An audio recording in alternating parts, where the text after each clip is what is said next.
আমরা যারা 90 কিডস আছি তাদের পড়া প্রথম গল্পের বই শরৎচন্দ্রের। 90 দশকের এমন কোনো মেয়ে নেই যে বা যারা ইন্দ্রনাথ চরিত্রটির পড়েননি। তাই আজ পড়ে শোনাব শরৎচন্দ্রের অমূল্য সৃষ্টি শ্রীকান্ত। স্কুলের মাঠে বাঙালি ও মুসলমান ছাত্রদের ফুটবল ম্যাচ। সন্ধ্যা হয় মগ্ন হইয়া দেখিতেছি, আনন্দের সীমা নাই। হঠাৎ ওরে বাবা, এ কি রে! চটাপট শব্দ এবং মারো শালাকে, ধরো শালাকে। কি একরকম যেন বিহব্বল হইয়া গেলাম।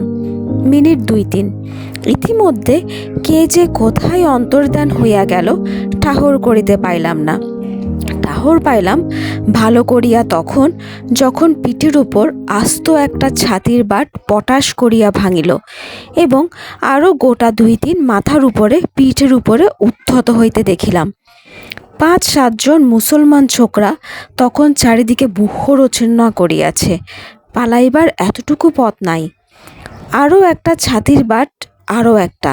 ঠিক সেই মুহূর্তে যে মানুষটি বাহির হইয়া বিদ্যুৎ গতিতে ব্যূহভেদ করিয়া আমাকে আগলাইয়া দাঁড়াইল, সেই ইন্দ্রনাথ। ছেলেটি কালো, তার বাঁশির মতো নাক, প্রশস্ত সুডৌল কপাল, মুখে 2-4টি বসন্তের দাগ, মাথায় আমার মতোই কিন্তু বয়সে বেশ বড়। কহিল, ভয় কি? ঠিক আমার পিছনে পিছনে বেরিয়ে এসো। ছেলেটির বুকের ভিতর সাহস এবং করুণা যাহা ছিল তাহা সুধর্লভ হইলেও অসাধারণ হয়তো নয়, কিন্তু তাহার মতো হাত দুখানি যে সত্যই অসাধারণ তাহাতে লেশমাত্র সন্দেহ নেই। শুধু জোরের জন্য বলিতেছি না, যে দুটি দৈর্ঘ্যে তাহার হাঁটুর নিচে পর্যন্ত পড়িত। ইহার পরম সুবিধা এই যে ব্যক্তি জানিত না, তাহার কস্মিন কালেও এই আশঙ্কা মনে উদয় হইতে পারে না যে বিবাদের সময় ওই খাটো মানুষটি অকস্মাৎ হাত 3 লম্বা একটি হাত বাহির করিয়া তাহার নাকের উপর এই আন্দাজের মুষ্টাঘাত করিবে। সে কি মুষ্টি! বাঘের থাবা বলিলেও হয়। মিনিট 2-এর মধ্যে তাহার পিঠ ঘেঁষিয়া বাহির হইয়া আসিলাম। ইন্দ্র বিনা আড়ম্বরে কহিল, পালা। ছুটিতে শুরু করিলাম। তুমি? সে রুক্ষভাবে জবাব দিল, তুই পালা না গাধা কোথাকার। গাধাই হই আর যাই হই, আমার বেশ মনে পড়ে। আমি হঠাৎ ফিরাইয়া দাঁড়াইয়া কহিলাম, না, ছেলেবেলা হইতে মারপিট কে না করিয়াছে, কিন্তু পাড়াগাঁয়ের ছেলে। আমরা মাস 2-3 পূর্বে পড়ালেখার জন্য শহরে পিসিমার বাড়ি আসিয়াছি। ইতিপূর্বে এভাবে দল বাঁধিয়া মারামারিও করি নাই, এমন আস্ত 2টো ছাটির বাটও পিঠের উপরে কোনোদিন ভাঙে নাই। তথাপি একা পলাইতে পারিলাম না। ইন্দ্র একবার আমার মুখের প্রতি চাহিয়া কহিল, না, তবে কি দাঁড়িয়ে মার খাবি নাকি? ওই দিক থেকে ওরা আসছে আবার, তবে খুব কষে দৌড়ো। এ কাজটা বরাবরই খুব ভালো পারি। বড় রাস্তার উপরে আসিয়া যখন পৌঁছানো গেল তখন সন্ধ্যা হইয়া গিয়াছে। দোকানে দোকানে আলো জ্বলিয়া উঠিয়াছে এবং পথের উপর মিউনিসিপ্যালিটির কেরোসিন ল্যাম্প লোহার থামের ওপর এখানে একটা আর ওখানে একটা জ্বালা হইয়াছে। চোখের জোর থাকিলে একটার কাছে দাঁড়াইয়া আর একটা দেখা যায় না তা নয়, আততায়ীর সংখ্যা আর নাই। কিন্তু ইন্দ্র অতি সহজে স্বাভাবিক গলায় কহিল, আমার গলা শুকাইয়া গিয়াছে। কিন্তু আশ্চর্য যে সে এতটুকুও হাঁপায় নাই। এতক্ষণ যেন কিছুই হয় নাই, মারে নাই, মার খাই নাই, ছুটিয়া আসে নাই, না, কিছুই নয়। এমনি জিজ্ঞাসা করিল, তোর নাম কি রে? শ্রীকান্ত। শ্রীকান্ত? আচ্ছা, বেশ, বলিয়া সে জামার পকেট হইতে এক মুঠো শুকনো পাতা বাহির করিয়া কতকটা নিজের মুখে পুড়াইয়া দিয়া কতকটা আমার হাতে দিয়া বলিল, বেটাদের খুব ঠুকেছি, চিবো নে। আমি বলিলাম, এ কি সিদ্ধি? আমি অত্যন্ত বিস্মিত হইয়া কহিলাম, সিদ্ধি? এ আমি খাই নে। সে ততোধিক বিস্মিত হইয়া কহিল, খাস নে? কোথাকার গাধারে! বেশ নেশা হবে, চিবো, চিবিয়ে গিলে ফেল। নেশা জিনিসটার মাধুর্য তখন তো আর জানি নাই, তাই ঘাড় নাড়িয়া ফিরাইয়া দিলাম। সে তাহাও নিজের মুখে দিয়া চিবিয়া গিলিয়া ফেলিল। আচ্ছা, তাহলে সিগারেট খা বলিয়া আর একটা পকেট হইতে গোটা 2 সিগারেট ও দেশলাই বাহির করিয়া দিল। একটা আমার হাতে দিয়া অপরটা নিজে ধরাইয়া ফেলিল।